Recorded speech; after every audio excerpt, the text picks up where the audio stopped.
It is a distinct honor for us to welcome 3 JCC executives who rose up to the challenge of leadership during crisis. Either working and living in the war zone in Ukraine or addressing the needs of those refugees who are fleeing the barbarian Russian aggression, they are a true epitome of Jewish peoplehood.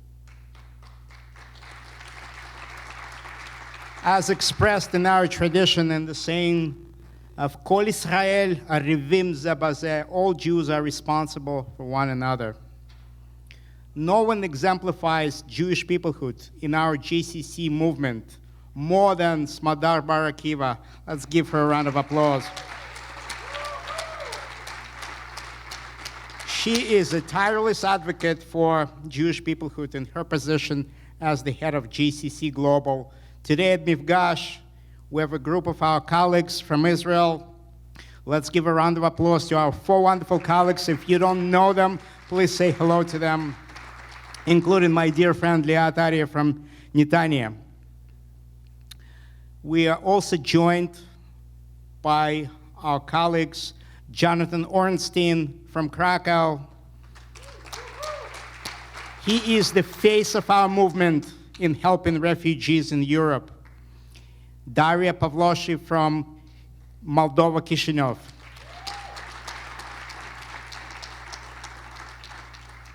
And with that, I am pleased to introduce 3 wonderful leaders. Oksana Mantuzova, Executive Director of the JCC in Krivoy Rog, Ukraine. So for those few of you in this audience who never heard of Krivoy Rog, we will forgive you for that. I was not quite really familiar with Krivoy Rog until about a year ago, as I learned that President Zelensky is from Krivoy Rog, grew up in Krivoy Rog, lived in Krivoy Rog, and you will hear Oksana's story. It is a human story behind the headlines and all the news that are emanating from Ukraine. Let's give a round of applause to Marcell Kenesei, who runs a wonderful institution. Some of you have visited it. I have, thanks to Smadar. It's a fantastic institution, an outlet for secular Jewish expression in Budapest, Hungary. And just to give it to frame it a little bit, Hungary is taking a lukewarm position towards Ukraine, and not especially does not really produce a lot of hospitality towards Ukrainian refugees, and the country is in tough political bind, yet it's Israel's one of Israel's best friends in Europe. And that's the complexity that we would like you to remember as Marcell will take us through what it's like to be in Europe. And my dear friend Alex Budnitskiy, Executive Director of the Jewish Community House of Bensonhurst. I'm not being facetious when I call him usually the king of the Ukrainians in New York.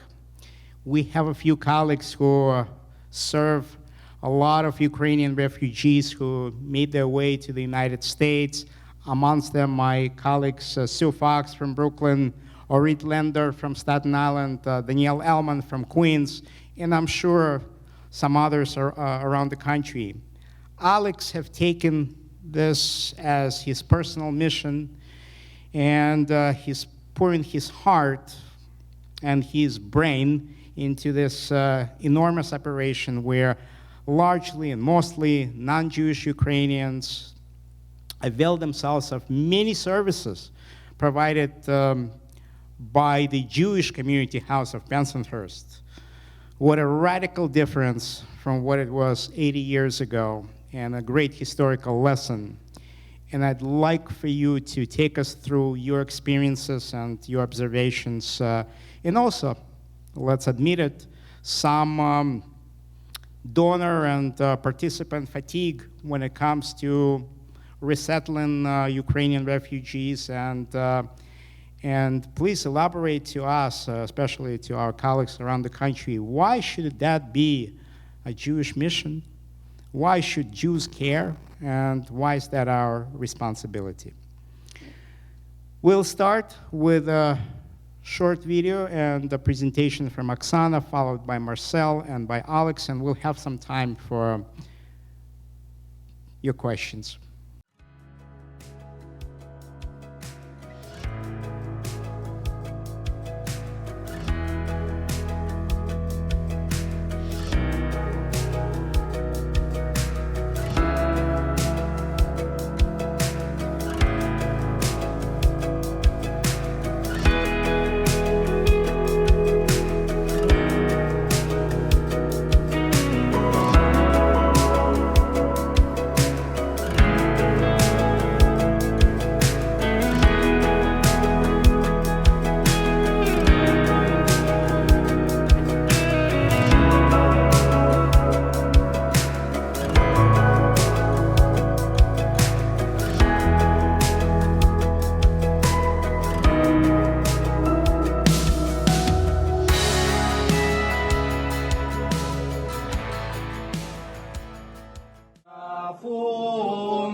Hi, everybody.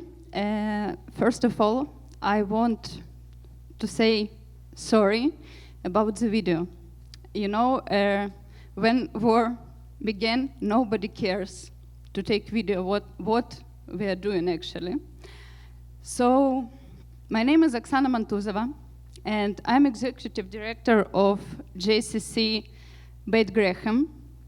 It's a JCC in Krivoy city. Nobody know it, but it exists, you know. It's city in the middle part of Ukraine, and before the war, there were 8,000 Jews. As I understand, I'm the not only one Jew at this city, and 350,000 of Jews were served by our community center. I came to community center 2009 as preschool educator. And when my son was 3 weeks old, he started his Jewish life at our community center, actually. He enjoyed all programs and even said that, "Mom, one day I want to work for community center." For me it was like, oh. But it was before the war. After first air alarm in Krivoy, my family made the hardest decision in our life. We decided to send him and my mom away from Ukraine, as far as possible from war and from our home.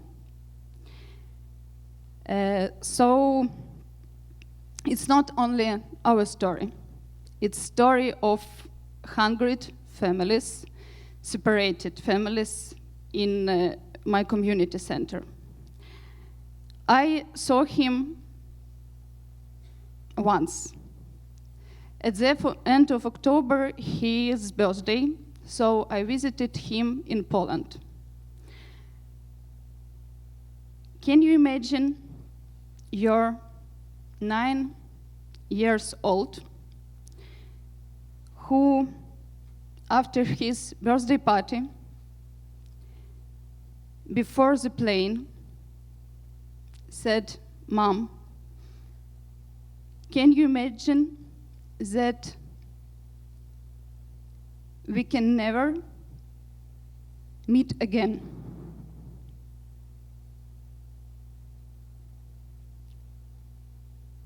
And I want to repeat, it's not only my story. Our kids understand it. Before the war, our JCC had a lot of amazing projects. We had programs for kids since 2 years. We had preschool education. We have programs for kids since 1711.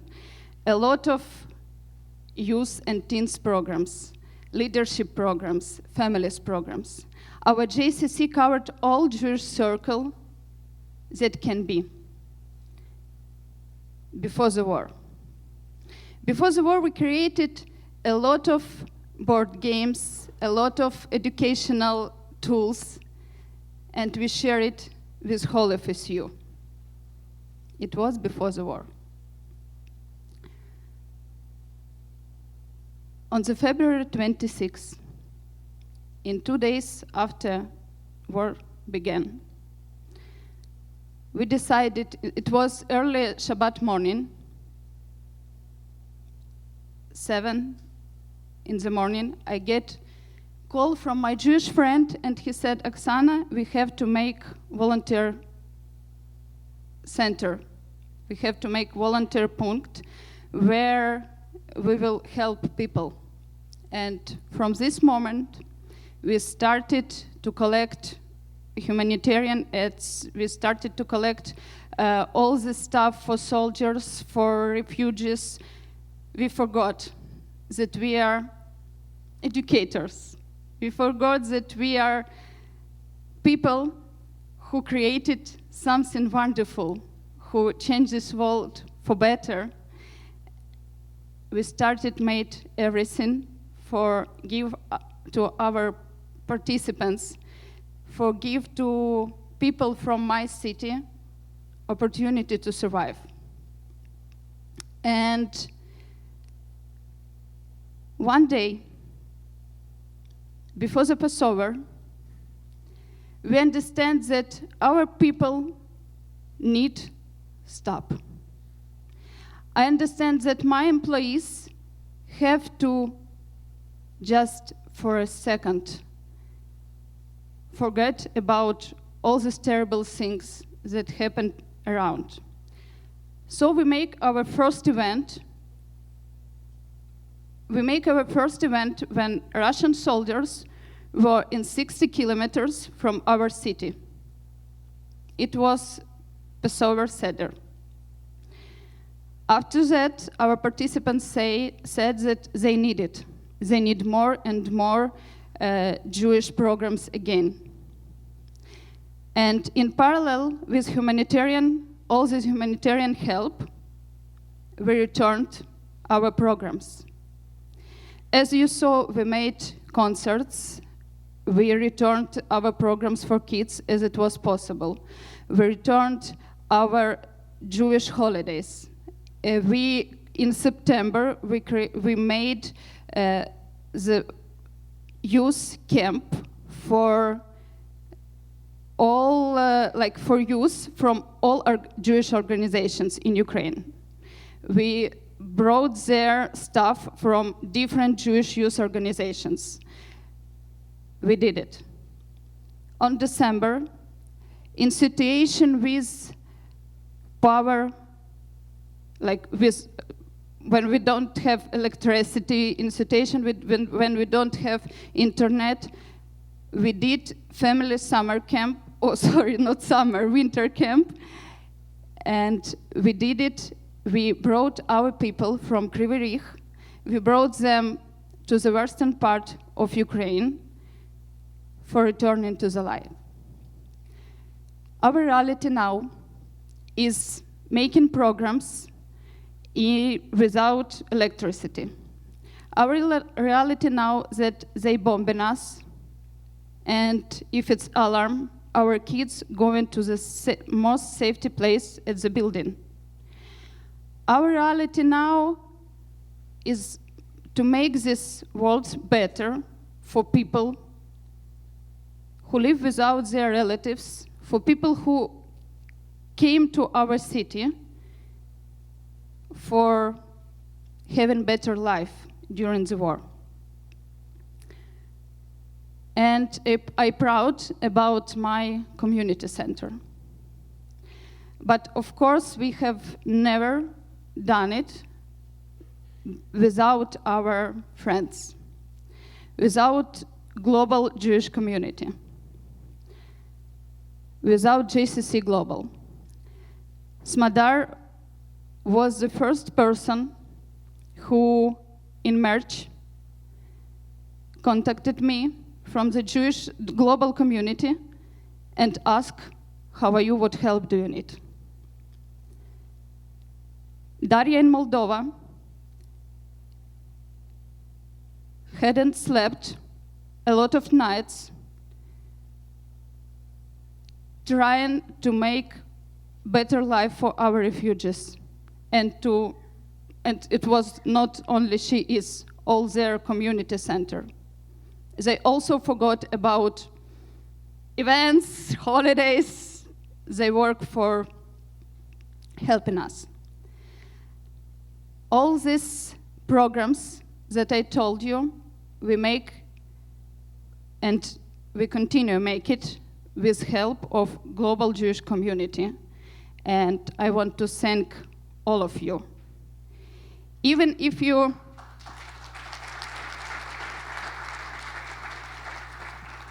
even if you're just thinking how they are there in Ukraine, even if you're talking with somebody who don't know about our situation, you can't even imagine what help it for us. My challenges as a director of JCC now. We are working. I think that our staff are heroes. We are working, as I told, without electricity. We are working during air alarms. We served not 3,500 people now, much more. And my challenge now is to make a community center place where people can come and to bring their kids to kindergarten and to have space under the next door, to have space to work. And if it's alarm, to have place to go and be in safe place. We have amazing territory. And my dream to make this territory as safety as it possible. My challenge now is to be prepared for returning of our people. Because not really big persons, it's not more than 20% of people of Jewish population of Krivoy left Krivoy. And a lot of them, almost all of them, are waiting for returning. And I have to be ready for this, because after the war will be the main challenge. We were the first organization in my city and the only one organization who opened trauma center.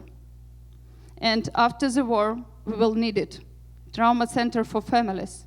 Of course, a lot of them will need our help and support.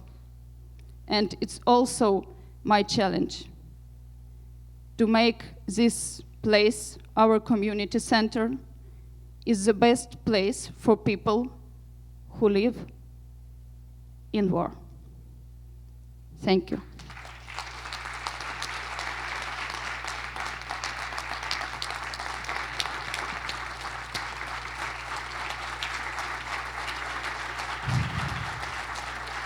Thank you.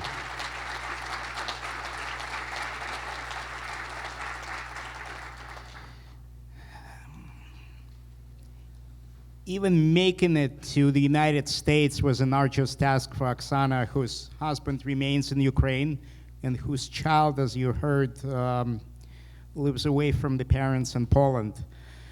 And it is the visible, palpable symbol of this global Jewish community that you're part of. We're so privileged to have you with us. Thank you.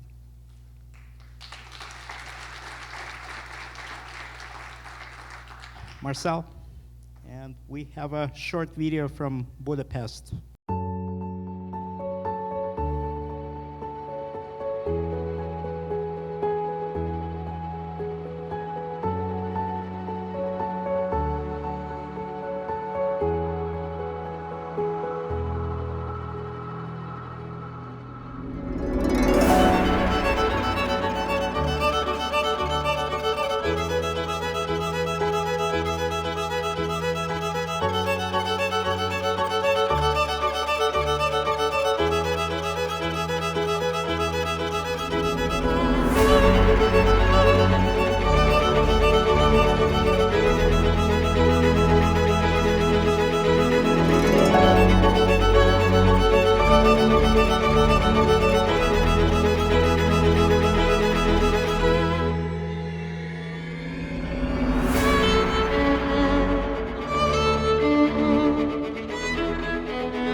Thank you very much for the opportunity, and it is really difficult to speak after you, Oksana. And let this be a reminder that if you are complaining about your situation and about the things that surround you, remind yourself that it could get a lot worse. So in Hungary, we are basically the lucky ones who were able to offer help, and we are not the ones in the situation that you are in, which we can we can hardly imagine what must it feel like. Before I start to talk about our operation and how it turned our lives upside down, I would like to give you some context. Hungary is a country of 10 million people, and we have approximately 120,000 Jews. From these 120,000 Jews, we have 20 who would identify as Jewish or part of the Jewish community in some way or another. And this number is 20,000 and not 2,000, which was in the beginning of the 90s, because of visionary thinking of American philanthropy. And I want to underline the importance of this, because the reason why we were able to help Ukrainian refugees in the way we did was thanks to investment into Hungarian Jewry after the fall of the Iron Curtain, when Americans came and saw a community in pieces where there were only a few people who would think positively about Judaism. That changed over a period of a generation, that story changed into something positive. People like me started to discover their Jewish identity. I was 13, other people were even older. This is continuing. This is a continuing process, and it's not because Hungarian Jews by themselves did it. Yes, we made it, but it was American Jewry who made that possible. So I would like to take this opportunity to thank American Jewry for that visionary thinking to invest in countries that were devastated by the Holocaust and half a century of communism, and they saw something that many people did not see. And I am privileged that I am part of a generation who was able to discover Judaism from a positive aspect. That's about that.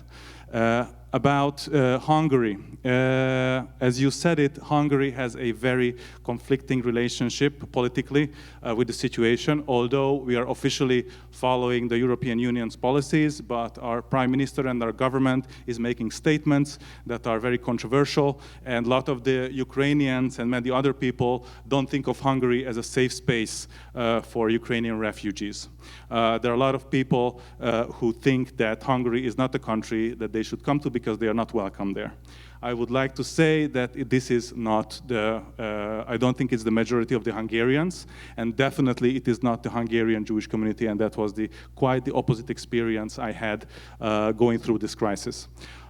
So when the war broke out and when refugees started to come, since the war broke out, Hungary has seen 1 million refugees come into Hungary, but most of them don't stay. So Hungary is a transit country. Today there are approximately 100,000 Ukrainians who reside in Hungary. In the beginning of the crisis, we were thinking like how we can help. And it is not in the mission statement exactly that you have to establish a humanitarian aid agency once a refugee crisis breaks out, and these are the steps that you have to follow. It was complete chaos for us. We had no idea what to do. We were just following our instincts and our feelings, and all we could do is rely on each other and remind ourselves that we could be in a much worse situation because these people are fleeing, they have left their families behind, and now we are here, and we have some resources in Hungary, and we have some global friendships and networks that gives us the ability to do more than we think. Kol Israel Aravim Ze Vazeh. This is something I used to sing in summer camp, and I had no idea what that means, I think, until this crisis came to my life. Because on the one hand, we had Ukrainians coming and asking for help. On the other, there were like Hungarians showing up, and we had an unprecedented number of volunteers willing to help in any way they can, and they could. And American Jewry showed up and said, okay, what do you need? So without the investments, again, of American Jewry, we would not have been able to create a refugee relief operation that allowed us to help more than 30,000 Ukrainians in some way or another. The video that you saw was one operation that we did. That's the charity shop, where we give out clothes and hygiene products and food and all different kinds of items that the refugees need. Most of them leave the country.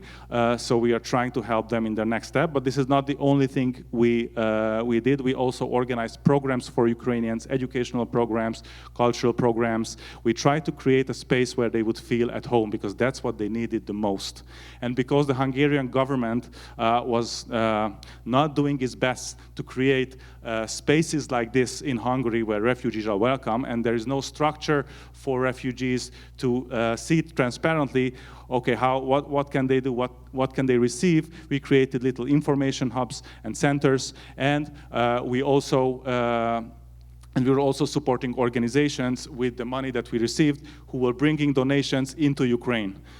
Because within Ukraine there is also a huge internal refugee problem and issue, that people are leaving their homes and going to another Ukrainian city. So now that we have resources in a neighboring country, we were doing our best to send it with the help of some organizations.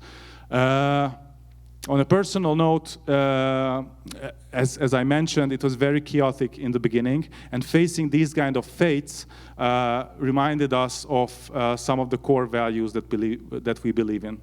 I would like to underline that at the JCC we have helped everybody regardless of their religious, ethnic, or whatever backgrounds. And I want to underline that because unfortunately that was not obvious for some of the Jewish organizations, and I will not name any of them. But this fight, we had to fight within our own community, which I was a little bit ashamed of.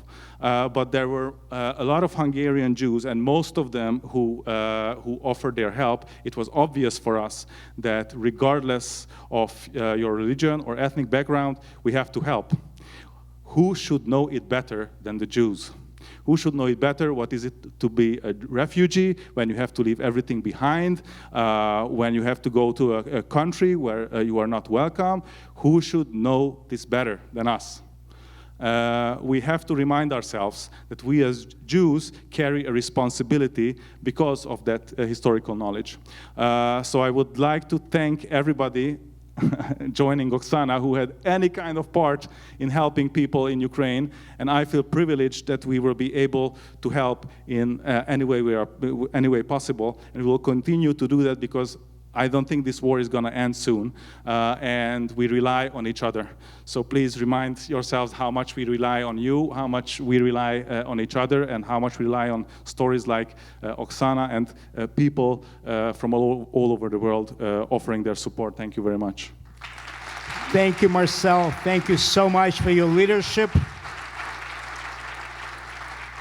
And we'll juxtapose your leadership story with Alex Budnitskiy's leadership. And we'll start with a video.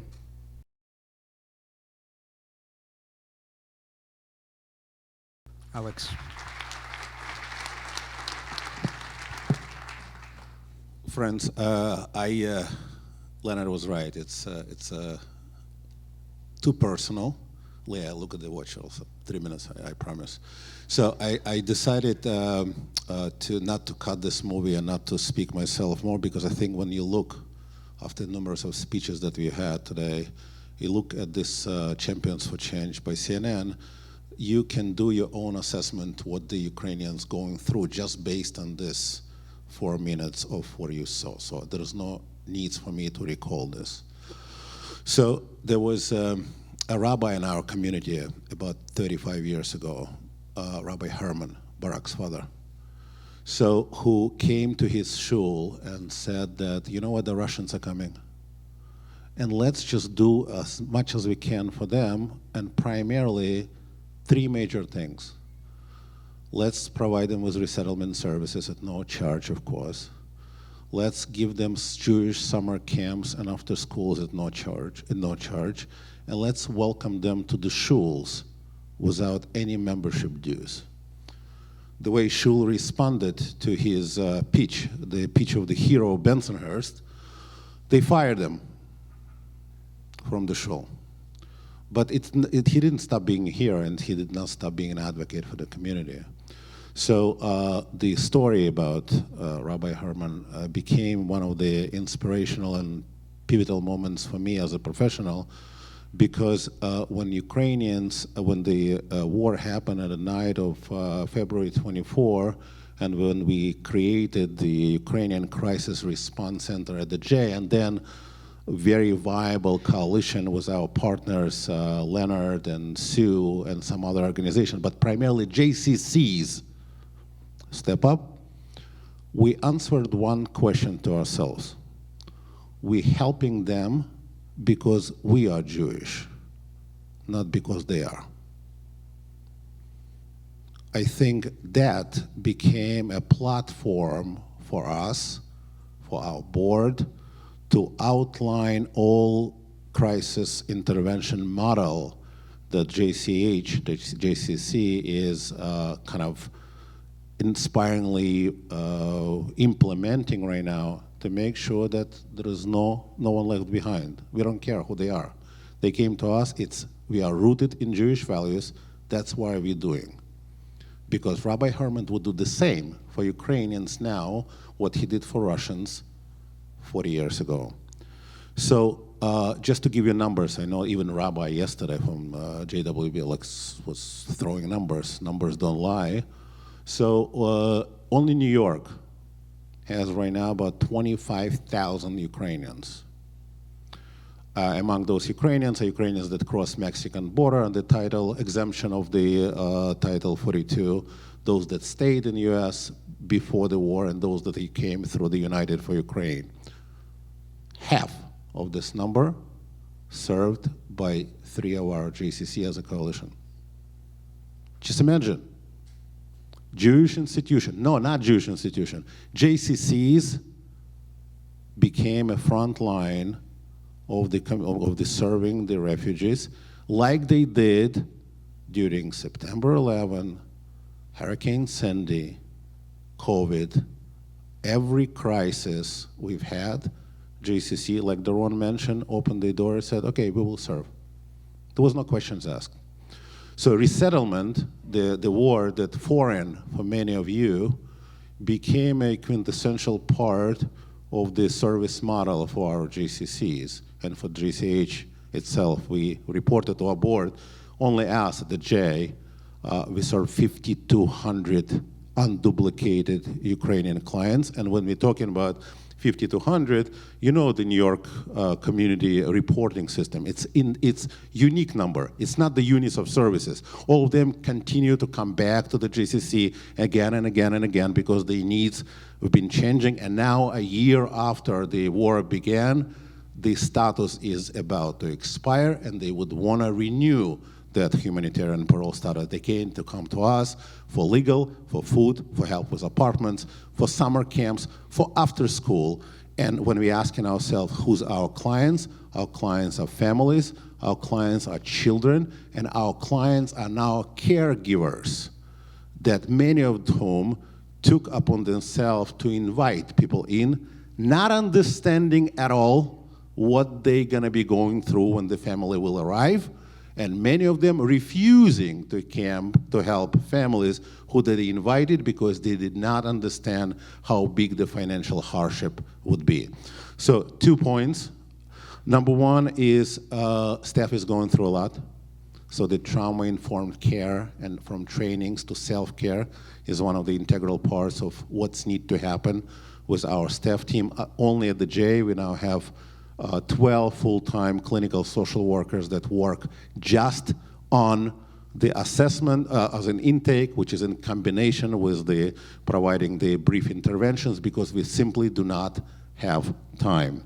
So we are here to stay. This is a slogan of YMCA in Park Slope, at least where I am, when everybody claims that they're helping everyone, but nobody does anything about it. But so Ukrainians are staying. And many of them that do staying not because they don't want to go back, because they do not have a place to go back, because the cities that they're coming from are no longer in existence. That's why they're doing everything possible to stay with us.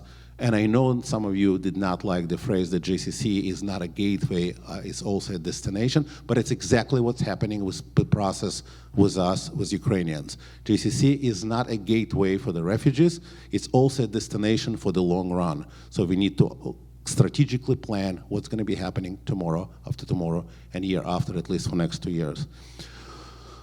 JCC Global, Smodar put together this hub calls. During this call, we learned at the JCC about the partner, the JCC in Dnipro, Ukraine, that we lost touch with 10 years ago when the funding was done. So since that, we channeled about $100,000 to the JCC in Dnipro. We made it our business and our annual dinner to make sure that Dnipro is funded.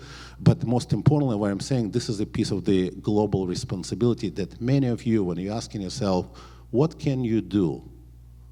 And if there are budget permit, if your board members are up to it, adopt Krivoy rig JCC. It's like a Bensonhurst of Ukraine, but under bombs. And nothing that we do in Brooklyn can be compared that Oksana and her staff and Kharkov and Odessa do in Ukraine. It's uncomparable. We're doing this in peace. And they doing this under bombs. And last statement.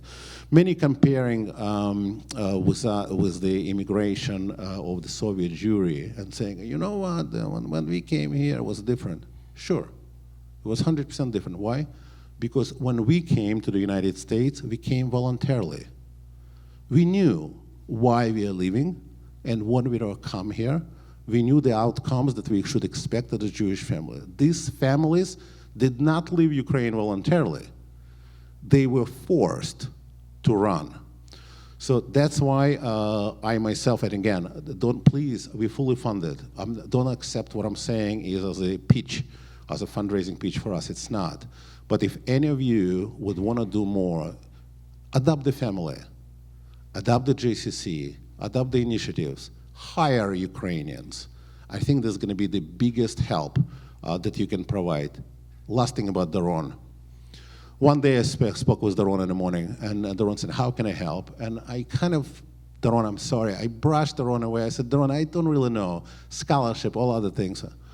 And I said, you know what? There is one thing that I can ask you. There's a professional in Kharkov that I learned from Facebook that ran from Ukraine 16 days with the child that's about to undergo operation, surgery for cerebral palsy in St. Louis. I said, they raised all $50,000, but if we can get any community support or something.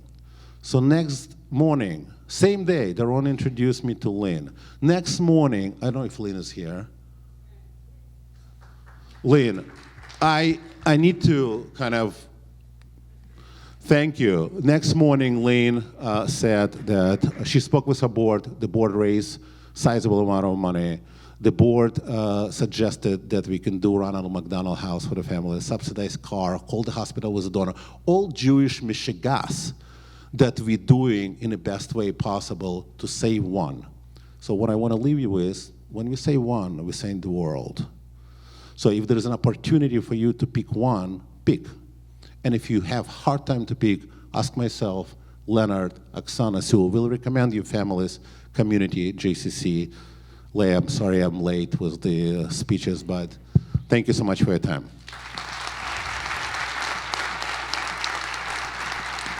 Thank you, Alex.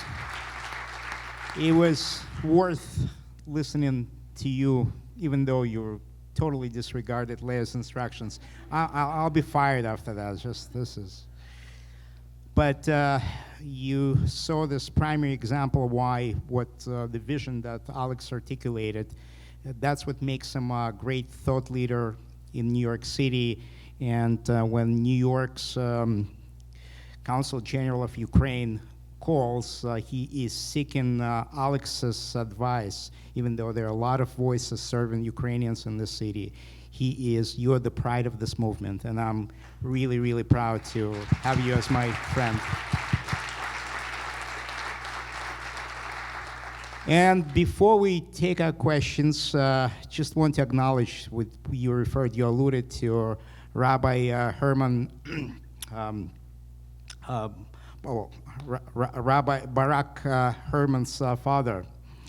And I'll never forget standing next to Barak's father, Zichrono Livracha, 33 years ago, and translating during the high holiday services. He was a mensch, and he opened his high holiday services to all these Russians, free of charge, to the chagrin and to the consternation of his community members. He was a visionary, Zichrono Livracha. And we'll take some questions. There are 2 microphones. Please address your questions to either of any of our panelists, and please be brief. Thank you. I don't think so. It's just us. I think it's the JCH. I think JCH, short from Kenesei, together with Jewish Board. I think we quickly realized the question is about mental health services. We quickly realized that we cannot do this what we need to do because we don't have a staff, we don't have proper training, and everybody who has MSWs probably the last time used this when they graduated the school, and the only thing they can say, I hear you. So this is true. So what we did, we line up kind of a crisis management plan, and we separate crisis management plan in two different two directions. The direction number one is to train staff in trauma-informed care from the intake, assessment, and intervention as number one. And also, we made our business to hire LCSWs to provide one-on-one and group therapy for kids. And we also deploy Ukrainian psychologists. And we, for the sake of liability, there is no F for JP here, correct? All right. So for the sake of liability, we call them supportive counselors, but we do want to make sure that we provide children and adults and then parents with the mental health support they need. And I'll tell you one thing I told our group yesterday when we got completely wasted. So I shouldn't do this, but I will say, so one of our chief operating officers come to me and she said, you know what, I just discovered something which is not very nice. I said, what is this? She said, did you know that for the past 2 months, the 9-year-old child that attends after school comes to after school with his mom, that sits in a classroom from 3 to 6:30 on a daily basis? I said, it's kind of oversight. I mean, I'm a social worker myself, with zero clinical knowledge about this. I said, what is this, separation anxiety? Look at the DSM-5. So, and she said to me, you know what? Our mental health professional made an assessment a few days ago, and we realized this is not necessarily a child. It's a mom. It's a parent. So she ran from Kharkov and witnessed so much of the killings and death and everything else that she's not comfortable to live here alone. It's not that he needs her there. She needs to be there for her own sake. So what we did, Concilium of the clinical clinicians created a plan of the short-term counseling, which again, like we at Sue, at Leonard's, we do provide everything from the camping experiences to after school at absolutely no charge. So we raise enough funds for this for now in order to do so. So we created a plan and we started working in parallel with the child and with the mother, and hopefully at one point we'll bring them together what the clinicians recommend. But I think mental health problems with the families that come and with staff that has a secondary trauma that serve them are kind of a very high on radar right now, and it's going to get worse and worse and worse. And you know that you cannot treat PTSD, you just can kind of make things better for a short period of time. I just want to add to that we are also dealing with that. And when the war broke out, as I said, we had no idea what we are doing. And very soon we realized that we need to do something like this. And we received volunteers from the US who are Ukrainian and Russian speaking, and one of them was a psychiatrist, and he established the system for us. And then we started to have the support groups and everything, and then we knew what we need to do. And those support groups, those who stayed, are still working. And they need to continue. So it came from volunteers from the US, psychiatrists in our case. Thank you.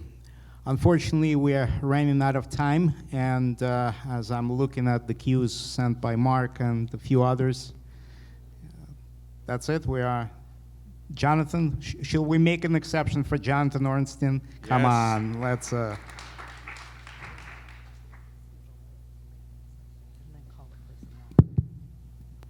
Thank you. It's inspiring listening to all the good work that you're doing. I had a question a little bit different, which is your communities, Leonard and Alex, especially, have Russians and Ukrainians there for years and years. How is this playing out between the Russians and Ukrainians in your community? You know, I start to look forward and think that at a certain point, we don't know when, but at a certain point we'll get past this, and we'll have to deal with the ramifications of the war. It feels like it's far away still as the war rages on, but the ramifications both inside our communities that have Russians and Ukrainians, and then the next step will be what will Russian Jewry look like after the war. But I'm mostly curious about what it looks like in your communities with Russians and Ukrainians living next to each other that were, living in peace until this happened for the most part. Well, so just in fairness, we serve a lot of communities in North Brooklyn where they're not really populated, not infested with Russians, okay? So just or Ukrainians. Alex, but so Alex is an expert, is a preeminent expert on that. But I don't think I don't think there's a difference there really. There's no ethnic conflict, even amongst the Jewish Ukrainians or Russian Ukrainians. But please, we have. Listen, I'll give you just a quick one. There is no conflict as of this moment in a global, like Russian and Russian Ukrainian, Russian Jewish and Ukrainian Jewish, except seniors. One day, our senior director gave one Zoom link to Leningrad blockade, like survivors from St. Petersburg, and a group from Ukraine. So we got to fight. Because those ones that were brainwashed by the Russian TV, even though the experience itself during World War II, were very pro-Putin gang. So they were saying, you know what, we're freeing up Ukraine from Nazis, the Jews in Ukraine are getting prosecuted, nobody is permitted to speak Russian, Putin is the right way to go. Another group quickly told them where they should go. They were disagreed, and we now have two links for these two different senior clubs. But this is probably the last one that I had. I also remember that one of my colleagues that worked for the Jewish organization at one point posted an article on Facebook and saying, you know what, I don't want to be called Russian. And that has a little bit of a point right now, because some of the young adults, when they are in a circle of friends, when they say Russia, they're not associating them with Putin, but they need to have certain explanations about how and sometimes it's painful. But with a few glasses of vodka, we'll deal with that. But no major conflict, Jonathan. Thank you so much. Let's thank Oksana, Marcell, and Alex. Their visions are different, but their mission is the same. And it's part of the global Jewish mission that we stand together, Yachad. And that's how we proceed as one people. Yachad, together. Thank you.